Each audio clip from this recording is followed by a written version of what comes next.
무려 54일간 이어지며 역대 최장 기록을 세운 장마가 끝났습니다. 끝없이 내린 비 때문에 많은 피해가 발생했는데요. 이 가운데 산사태로 인한 인명과 재산 피해가 특히 심각했습니다. 오늘 날씨학개론에서는 올해 발생한 산사태를 총정리하는 시간 가져보겠습니다. 이수곤 전 서울시립대 토목공학과 교수와 함께합니다. 어서 오세요. 네, 안녕하세요. 네. 자, 이번 집중호우로 총 40명이 넘는 인명 피해가 발생했고요. 자, 이 중 19명이 산사태로 사망했습니다. 자, 비로 인한 산사태가 불가피한 자연재해일 수도 있지만요. 좀 충분히 막을 수 있었던 경우 인재다 이런 비판도 나오고 있죠. 네네. 우리가 산사태를 좀 이해할 필요가 있습니다. 산에 산사태가 나는 건 당연하고요. 예. 산이 이제 평지로 돼가는 그런 과정이거든요. 자기가 평형을 이뤄가는 겁니다. 근데 저희가 거기 사람이 자꾸만 건드려 가지고요. 고속도로를 만들거나 도로 만들고 사람이 깎고 자꾸만 그러면은 이제 산이 이제 평형을 이뤄가려고 자기 스스로 예. 그래서 무너질 수밖에 없습니다. 저희가 네. 이제 도로를 막거나 이렇게 전부 다 하거든요. 그런데 거기다 우리가 굴착을 하고 이렇게 산을 훼손시켰으면은 그 지역에 맞게끔 지진이나 지형에 맞게끔 충분하게 배수 시설이나 또 옹벽 시설을 제대로 하면 되는데 그걸 하지 않기 때문에 예. 비가 오게 되면은 먼저 가장 취약 포인트가 바로 이제 그 사람이 건드린 데입니다. 네. 그렇군요. 자, 그러니까 이 지형과 지질의 특성을 좀 잘 파악하고 공사를 하는 게 중요한데 네. 그런 부분을 간과했기 때문에 이런 산사태가 더 많이 유발됐다 이렇게 볼 수 네, 있을 네, 것 그렇습니다. 같습니다. 자, 그 교수님께서 이번에 그 장마 때 여러 산사태 현장을 직접 방문하셨다고 들었는데요. 네, 네. 직접 가서 보시니까 어떻던가요? 네, 거의 위험한 지역을 거의 인명사고 난 적 가봤고요. 예. 네. 인명사고 9군데 중에서 4번을 가봤고요. 그리고 태양광도 두 군데 가봤습니다. 아, 예, 대부분의 현장을 방문하셨는데 네네. 예. 가평부터 한번 설명을 해주시죠. 네네네. 가평은 저기 이제 산을 보면 알겠지만은 예. 예. 저 가평 보통 도로 옆에 아주 편편한데 이렇게 한 10도 내지 20도 정도 되는데 편편한데 저 펜션이 밑에가 있는데 예. 펜션 펜션 위쪽으로 과수원을 만들기 위해서 저기 보는 것처럼 도로를 하나 만들었습니다. 아. 그러면서 산을 위를 깎았거든요. 윗집을요. 예. 저희 깎은 면인데 저기 바로 하얗게 보이는 게 돌이고 그 흙이 1m로 살짝 얹혀져 있습니다. 아. 네. 근데 깎은 면에 한 3m인데 그거를 탁 지금 건드려서 그게 미끄럼 타고 내려오는 겁니다. 비가 예. 올 때. 그러니까 그게 펜션을 덮쳤군요. 네, 그러니까 밑에 집하고 위에 집하고 주인이 다르기 때문에 아. 그런 문제가 되는데 사실 이런 거를 조정을 해줘야 되는데 인허가 할 때부터. 예. 근데 우리나라 법으로서는 밑에 집이나 윗집이나 허가 안 내줄 수가 없습니다. 그렇군요. 그게 문제입니다, 지금요. 네. 자, 그러니까 산지를 개발하면서 그에 맞게 보강을 제대로 하지 않았기 때문에 발생했다라고 볼 수 있을 텐데, 자, 그런가 하면 경기도 평택에서도 산사태 사고가 일어났습니다. 네네. 한 반도체 공장에서 건물 뒤편에 야산이 무너져 내리면서 3명이 매몰돼 숨지는 사고가 네네. 있었는데, 이 작업장과 야산 사이에 옹벽이 설치돼 있었다고 해요. 그런데 네, 이 옹벽이 아주 예. 거기도 거기도 편편한데요. 예. 뭐 편편한 그냥 평지입니다. 야산인데 그 밑에를 한 5m를 구착을 해가지고요. 거기다 보강 또 옹벽을 만들었어요. 네. 근데 거기 천막 같은 게 공장이 있었는데 거기에 매몰돼가지고 됐는데 예. 5층이면 5m면은 뭐 크지도 않습니다, 사실은요. 네. 근데 그 금방 매몰됐는데 저기 사진에 보이고 있는데요. 바로 무너져가지고 뭐 조그맣게 무너졌는데 사람이 매몰돼서 5명이 사망을 합니다. 아. 저것도 마찬가지다시피 우리가 굴착을 했으면은 예. 사람을 해서시켰으면은 거기에 지질하고 지형이 맞게끔 네. 흙을 보강을 하고 네. 물은 쉽게 빠져나오도록 이렇게 배수공을 만들어줘야 되는데 네. 그게 같은 데에서도 사람이 얼굴 다른 것처럼 다 다르거든요. 위치마다 다릅니다. 하나인데도. 아. 근데 그거를 조사하고 제대로 해야 되는데 네.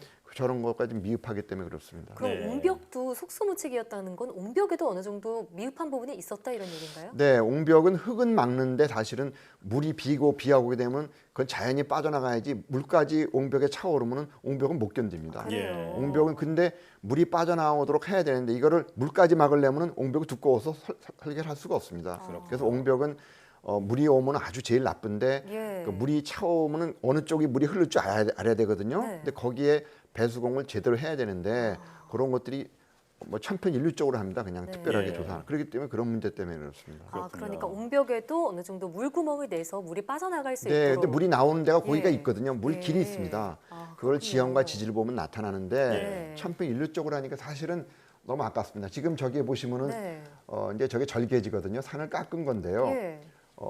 깎았는데 보면 산을 깎아 보면 저 왼쪽에 보면은 이렇게 저 원지형을 깎아 버리면은 왼쪽에서 불안한 안반에 저 오른쪽에 보면은 저 산 쪽에서 이제 토사가 이렇게 밀려 내려옵니다. 깎으면은 네. 원래 흙이 땅속에 묻혀 있을 땐 괜찮은데 깎으면은 흙이 하늘에 붕 뜨거든요.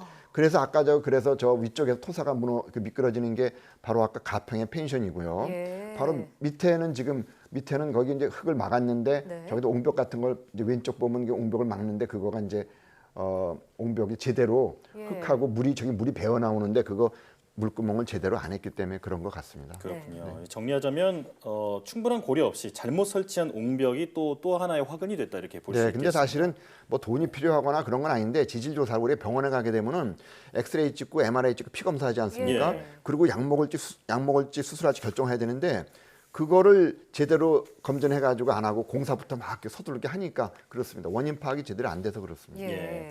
자, 다음은 이제 전남 곡성의 사례로 가보겠습니다. 이 곡성 역시 산사태가 발생하면서 마을 주민 5분이 이제 목숨을 잃었는데, 네. 자, 무리한 도로 확장 공사가 원인이 됐다 이런 분석이 있더라고요. 어떻게 생각하세요? 네네, 거기도 이제 산 중턱이에요. 중턱에 이제 국도가 확장을 공사하는데 저기 확장 공사를 하는데 거기에 이게 확장 공사하는 거는 국토교통부 소관입니다. 예. 밑에는 지자체고 행정안전부고요.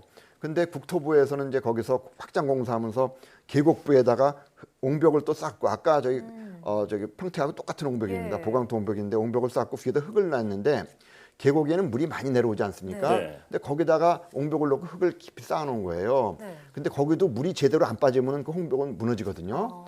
사실은 위험합니다. 그런 예. 거를 제대로 하면 되는데 그래서 이제 사실은 근데 거기에는 흙을 쌓지 말고 네. 차라리 교각 같은 걸 해가지고 그냥 교량으로 가면 되거든요. 이게 비싸거든요, 그게요. 그렇군요. 교량으로 쌓으면 무너질 게 없지 않습니까? 예. 또는 산 쪽으로 산을 깎아버리면 되거든요. 이쪽으로 흙을 하지 말고. 근데 그것도 비싸거든요. 네. 그래서 아마 국토부에서 공사할 때는 단가를 생각합니다. 이렇게 싸게. 그쪽은 그쪽만 목적만 가지고 있죠. 예. 너 비싸게 하면 나중에 또 감사해도 지적당하니까. 그래서 우리는 도로 같은데 이렇게 산중턱에 만들 때 하부 지역에 마을이 있게 되면은 충분하게 무너져서 산 때까지 고려하도록 네. 비싸더라도 그렇게 해야 되는 겁니다. 근데 위하고 밑에하고 지금 이게 잘 안 되고 밑에 마을 주민들도 위험하다고 막 그랬는데도 이게 소통하는 게 없습니다. 이렇게 예. 그게 지금 문제입니다. 그렇군요. 자, 그러니까 소관 부처가 제각각이라서 네네, 그래서 그렇습니다. 예, 그러니까 관리 책임도 분산돼 있고 네네. 허점이 생길 수밖에 없는 네네, 구조였다 그렇습니다. 이런 네. 지적을 하셨는데, 자, 그런가 하면 안성의 양계장에서도요 흙이 무너지면서 한 명이 사망하는 일이 발생했습니다. 네네. 안성의 경우는 어떤 산사태라고 볼 수 있을까요? 네, 거기는 산에서 내려온 자연 산사태입니다. 우리가 일반적으로 산에서 내려오는 산사태거든요. 예. 아까는 제가 옹벽 이런 것들은 인위적인 산사태고 예. 이거는 자연적인 산사태입니다. 자연재해군요. 네, 자연적 산사태가 우리나라 한 20% 정도 인명 피해가 있거든요. 예. 80%는 사람이 건드린 데서 나고요. 아. 근데 여기서도 가보니까 무슨 문제가 있냐면 우리 다른 데도 마찬가지일 텐데 이 개울가가 이렇게 쭉 지나갑니다. 개울가 있습니다. 네. 산에서 물이 내려올 때는 이렇게 저기서 쭉 보이시는데요. 저기 지금 왼쪽에 집이 매몰된 데입니다. 근데 예. 오른쪽에 저 오른쪽에 지금 파인 데가 개울이거든요. 예. 원래 개울입니다. 개울이 한 10m 떨어졌는데 저 왼쪽 집안이 매몰된 거예요. 근데 약간 그 집은 약간 10m 떨어지고 약간 언덕에 있어 괜찮았거든요. 예. 근데 산사태를 상상을 못했습니다. 그 사람은. 아, 예. 근데 산사태가 나서 내려오면요 물길이 평소대로 S자로 꾸불꾸불 내려가는데 산사태가 되면 토속류가 내려오면 무거워가지고 예. 직진해 버립니다. 그냥. 아, 예. 그러니까 방향을 틀어버리기 때문에 밑에 있는 사람들은 누구나 당할 수 있는 겁니다. 그렇군요. 사실은. 근데 그런 것들을 일반 사람들 잘 모릅니다. 그렇죠. 그렇군요. 이제 산 근처에서 이제 거주하시는 분들은 언제나 조심해야겠다. 네, 이런 그렇습니다. 생각이 듭니다. 네. 자, 그리고 또 다른 이제 이슈가 있는데 산사태 원인을 두고 또 산지에 설치된 태양광 그 패널이 또 원인으로 지목되기도 했었거든요. 네네. 이제 정치권의 그 쟁점까지 됐는데 이에 대해서는 어떻게 생각하십니까? 그것도 산에 아까 건드리면은 산사태를 유발하는 건 뭐 당연합니다. 예. 근데 거기 나무도 자르니까 이제 침식도 되는데요.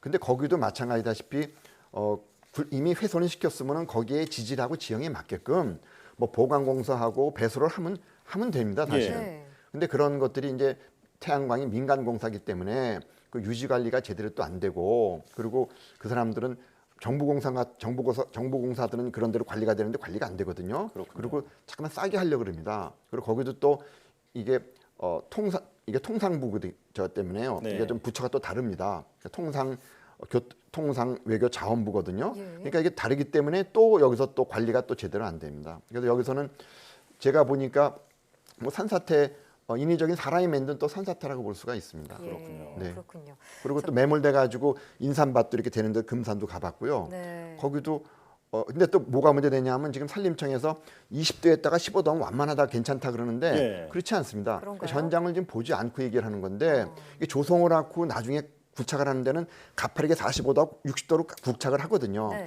거기가 문제입니다. 거기서 무너지는 건데 예. 이거를 완만하게 경사가 이렇게 25도, 15도 완만하면 괜찮다 그러는데 그건 아닙니다. 현장을 가보면은 산사태가 어디 나는지 네. 모든 현장은 사실 답의 현장이 있는데 예. 공무원들이 현장을 제대로 거기서 가봐야 됩니다.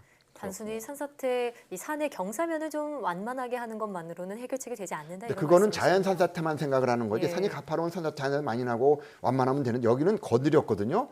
건드린 데는 또 완만한 게 아니라 여기도 깊이 건드리기 때문에 전체가 완만하더라도 저기는 가파르면 무너집니다. 아까 네. 가평의 펜션도 완만했는데 가파르니까 무너지는 거거든요. 예, 예, 그렇군요. 똑같습니다.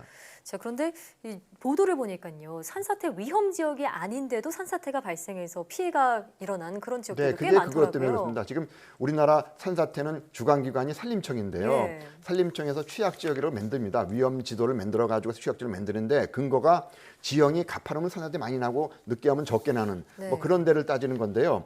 아까 제가 얘기한 것처럼 무너지는 것들이 옹벽 절개지 사람이 건드리면 무너지는데 예. 네. 이거는 산림청 소관이 아닙니다. 네. 행정안전부 소관이기 때문에 그게 산사태 취약지역에 들어오질 않습니다. 네. 그러니까 취약지역이 이번에만 맞는 것이 아니라 지금까지 10년 동안에도 인명사고 나는 데는 취약지역이 안 들어가 있습니다. 아, 네. 그렇군요. 네, 그래서 비가 와서 취약지역에 피하라 그러는데 그거는 잘못입니다. 전부 다 위험하다고 봐야 됩니다. 산 밑에는. 네.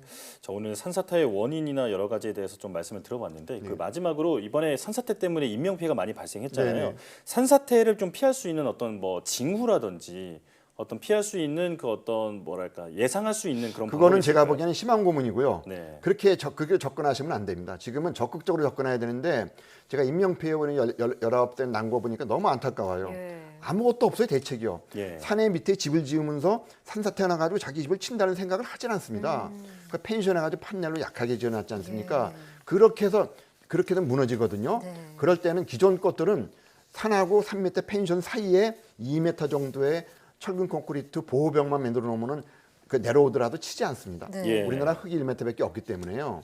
그리고 산 밑에는 철근 콘크리트 옹벽으로 철근 콘크리트 건물을 짓도록 지도해야 됩니다. 아, 그렇군요. 그러니까 이 근본적으로 위험이 아예 없도록 공사 단계부터 고려를 해야 한다 이렇게 정리해 볼 수 있겠습니다. 네, 그렇습니다. 네, 그리고 또 산사태가 언제든지 발생할 수 있다 이런 경각심을 가지고요. 산 밑에 있는 그런 집에 사시거나 혹은 그런 쪽으로 놀러 가시는 분들 더더욱 주의를 해야겠다는 생각이 듭니다. 네. 네, 지금까지 이수곤 전 서울시립대 토목공학과 교수와 함께했습니다. 오늘 말씀 고맙습니다. 감사합니다.